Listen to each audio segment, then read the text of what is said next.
Assalamualaikum warahmatullahi wabarakatuh. Perkenalkan, nama saya Hasrul Syamsuddin dengan NIM F1D1 21057. Pada video kali ini saya akan menjelaskan tentang jaringan pada hewan dan tumbuhan.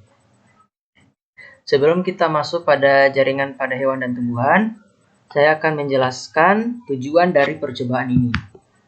Tujuan dari percobaan ini yakni yang pertama, mengenal jaringan embrional pada tumbuhan dan hewan. Kedua, membedakan struktur pada kedua jaringan tersebut. Ketiga, mengetahui tempat terdapatnya jaringan-jaringan tersebut. Keempat, mengenal jaringan dasar dan tumbuhan dan hewan. Yang kelima, mengenal jaringan penyokong pada tumbuhan dan hewan. Yang pertama, kita akan mempelajari jaringan tumbuhan. Jaringan tumbuhan ada beberapa macam. Pertama, yakni pengertian dari jaringan. Jaringan adalah sel yang memiliki bentuk dan fungsi yang sama. Jaringan pada hewan antara lain jaringan mesenkim, jaringan epitel, jaringan pengikat, jaringan otot, dan jaringan saraf. Jaringan pada tumbuhan antara lain jaringan meristem, jaringan epidermis, jaringan parenkim, jaringan pengangkut, dan jaringan penyokong. Baiklah, yang pertama saya akan mulai dengan jaringan pada tumbuhan, yakni pada akar jagung. Nah, dapat kita lihat jaringan pada akar jagung seperti pada slide. Terdapat endodermis, eksodermis, korteks, rambut akar, epidermis, xilem, perisikkel, plum, dan tudung akar atau kaliktra.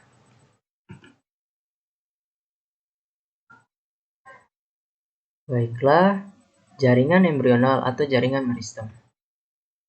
Jaringan embrional adalah jaringan dari hasil pembelahan sel zigot. Jaringan embrional mengalami spesialisasi menjadi 3 lapisan jaringan atau biasa disebut dengan tripoblastik, yaitu lapisan luar, ektoderm, lapisan tengah, mesoderm, dan juga lapisan dalam entoderm. Jaringan meristem merupakan jaringan tumbuhan yang masih muda dan belum terdiferensiasi, sehingga mampu melakukan pembelahan. Berdasarkan letaknya, jaringan meristem dibagi menjadi 3, yaitu jaringan meristem apikal, jaringan meristem lateral, dan meristem interkalar. Jaringan meristem apikal ditemukan pada ujung-ujung akar, batang, serta cabang-cabangnya. Sementara itu, jaringan meristem lateral terdapat pada batang dan sisi lateral batang. Jaringan ini juga bisa ditemukan di akar. Terakhir, jaringan meristem interkalar terdapat pada ruas tanaman, seperti rumput dan bambu, maupun di pangkal daun, seperti pada pinus. Baik, selanjutnya yakni jaringan epidermis. Jaringan epidermis sendiri adalah jaringan yang berfungsi sebagai pelindung jaringan yang terdapat di bawahnya. Karena itu, jaringan epidermis berada pada permukaan atas dan permukaan bawah daun.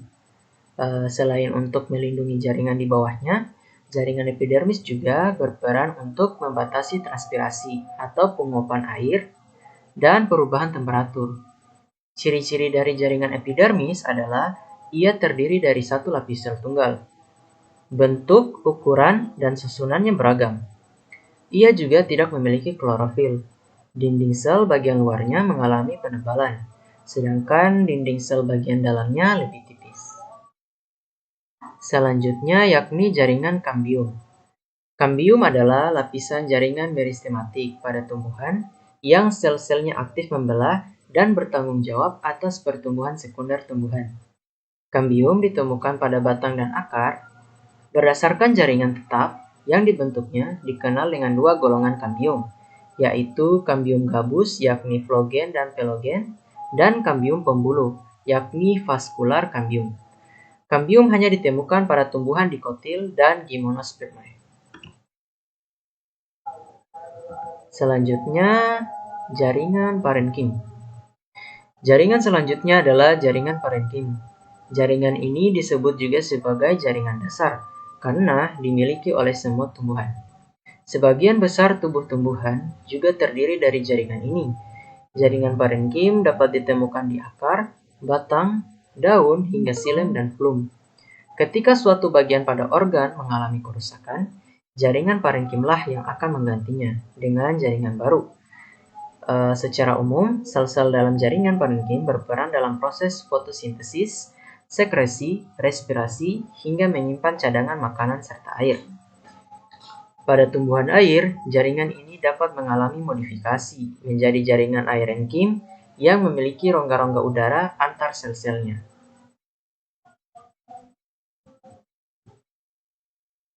Selanjutnya, jaringan penyokong. Jaringan penyokong pada tumbuhan dibagi menjadi dua jenis, yaitu jaringan kolenkim dan jaringan sklerenkim. Jaringan kolenkim adalah jaringan penguat pada tumbuhan. Sudut dinding sel dan selulosanya lebih tebal dibandingkan jaringan lain. Kolenkim tidak memiliki protoplas dan dinding sekunder, tapi dinding primernya mengalami penebalan. Fungsi dari jaringan ini adalah sebagai penopang bagi organ-organ muda. Sementara itu, jaringan sklerenkim adalah jaringan penyokong yang terdapat pada bagian tumbuhan yang sudah dewasa atau tua. Jaringan sklerenkim dibagi menjadi dua berdasarkan bentuknya, yaitu fiber dan sklerate. Fiber memiliki bentuk seperti pita-pita panjang, sehingga bisa dimanfaatkan sebagai tali.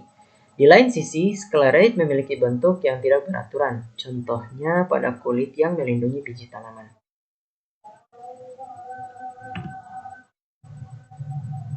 Selanjutnya, jaringan pengangkut.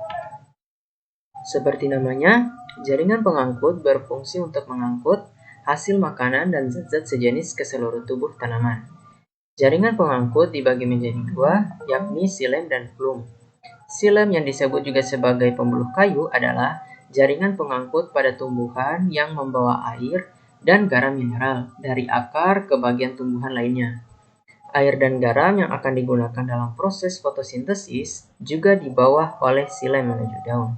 Sementara itu, flum atau pembuluh tapis adalah jaringan tumbuhan yang mengangkut hasil fotosintesis berupa karbohidrat ke seluruh bagian tumbuhan lain.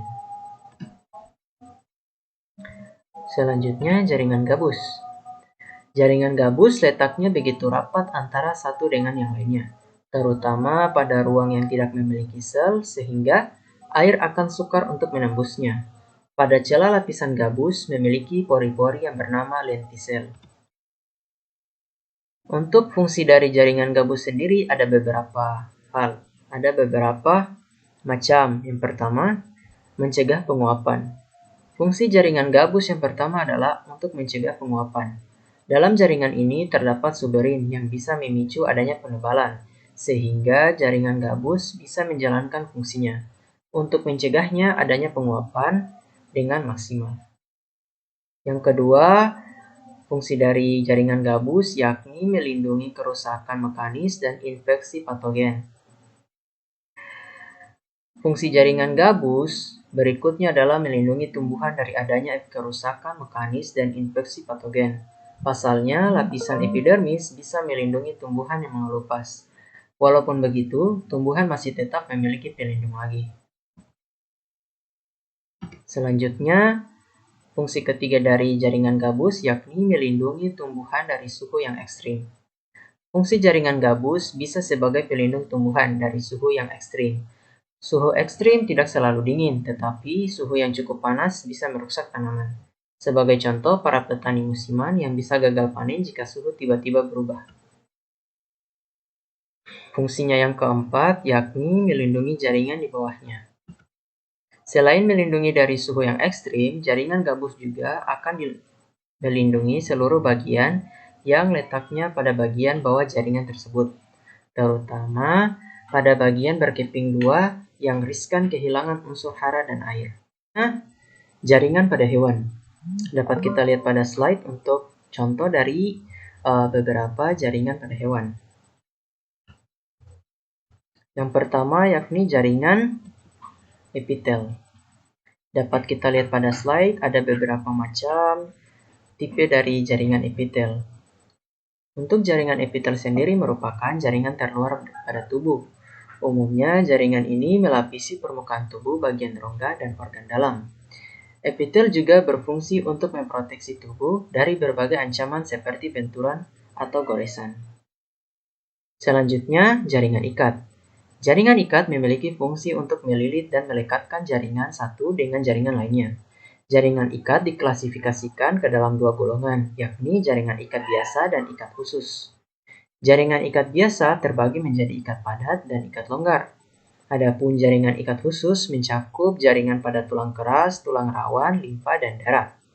Untuk contoh dari jaringan ikat sendiri, yakni untuk jaringan ikat biasa dapat kita lihat pada slide, yakni jaringan ikat longgar dan jaringan ikat padat.